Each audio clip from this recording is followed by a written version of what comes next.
पाली जिला प्रभारी मंत्री एवं नगरीय विकास स्वायत्त शासन मंत्री झावर सिंह खर्रा एक दिवसीय दौरे को लेकर आज पाली पहुंचे। पाली जिला प्रभारी मंत्री एवं नगरीय विकास स्वायत्त शासन मंत्री झावर सिंह खर्रा एक दिवसीय दौरे को लेकर आज पाली पहुंचे, जहां पर सर्किट हाउस पर जिला कलेक्टर एलएन मंत्री एवं पुलिस अधीक्षक ने उनकी अगुवाई की और पुलिस जवानों प्रभारी मंत्री को गार्ड ऑफ ऑनर दिया। तत्पश्चात जिला स्तरीय समस्त विभागों के विभागीय अधिकारियों के साथ आवश्यक बैठक ली। मीडिया को जानकारी देते हुए प्रभारी मंत्री ने बताया कि प्रधानमंत्री आवास योजना के प्रगति रिपोर्ट की बैठक में जानकारी ली गई। शहर की सीवरेज लाइनों को सही करने और प्रगति रिपोर्ट की भी जानकारी ली गई। साथ ही शहर की मुख्य समस्याओं पर भी मंथन हुआ। प्रभारी मंत्री ने राज्य सरकार की जनहित कार्य योजनाओं के बारे में, प्रगति रिपोर्ट के बारे में संबंधित अधिकारियों से जानकारी ली एवं शीघ्र प्रभाव से सरकारी योजनाओं के प्रचार प्रसार एवं क्रियान्वयन के निर्देश जारी किए। महत्वपूर्ण बैठक में समस्त विभागों के विभागीय अधिकारी, जिला कलेक्टर एलएन मंत्री, पुलिस अधीक्षक चूनाराम जाट, नगर निगम आयुक्त, अतिरिक्त पुलिस अधीक्षक सहित पाली एसडीएम भी बैठक में मौजूद रहे। जिला स्तरीय अधिकारियों की आज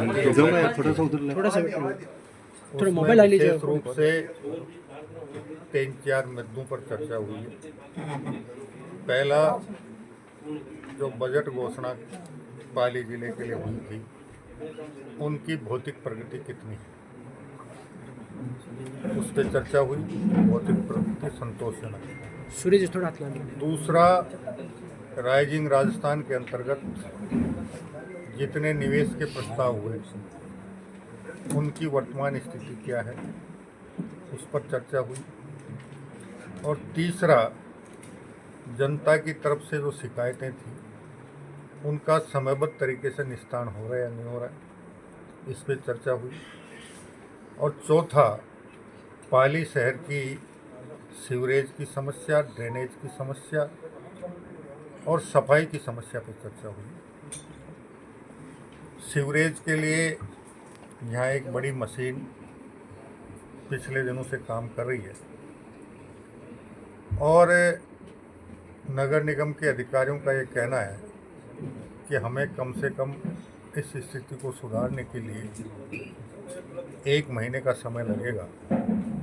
उसके बाद सीवरेज में बाढ़ के समय जो गार्बेज भर गया, जो कचरा भर गया, जो प्लास्टिक भर गया, उसकी सफाई हम चरणबद्ध रूप से कर रहे हैं। और ये सफाई होने के बाद ही इस समस्या का बहुत हद तक निदान होगा। पूर्ण रूप से तो नहीं होगा, लेकिन बहुत हद तक समस्या का निराकरण हो जाएगा। दूसरा, जो L&T कंपनी ने जो सीवरेज लाइन डाली थी, उसके संबंध में चर्चा हुई है कि L&T कंपनी को बुलाकर जो भी कमी खामी उनके द्वारा डाली गई लाइन में रही है, उसे दुरुस्त करवाया जाए। और मुख्यमंत्री आवास योजना पर चर्चा हुई, उसका किस प्रकार निराकरण हो सकता है, क्योंकि जिन लोगों के पैसे जमा हो गए उनका निर्माण नहीं हुआ और जिन ब्लॉकों का निर्माण हो गया उनमें से बहुत से आवेदकों ने पैसे जमा किए। तो उसका भी बैंक और जिनको आवंटित हुआ, इन तीनों को साथ बिठाकर इस समस्या का भी निराकरण करें।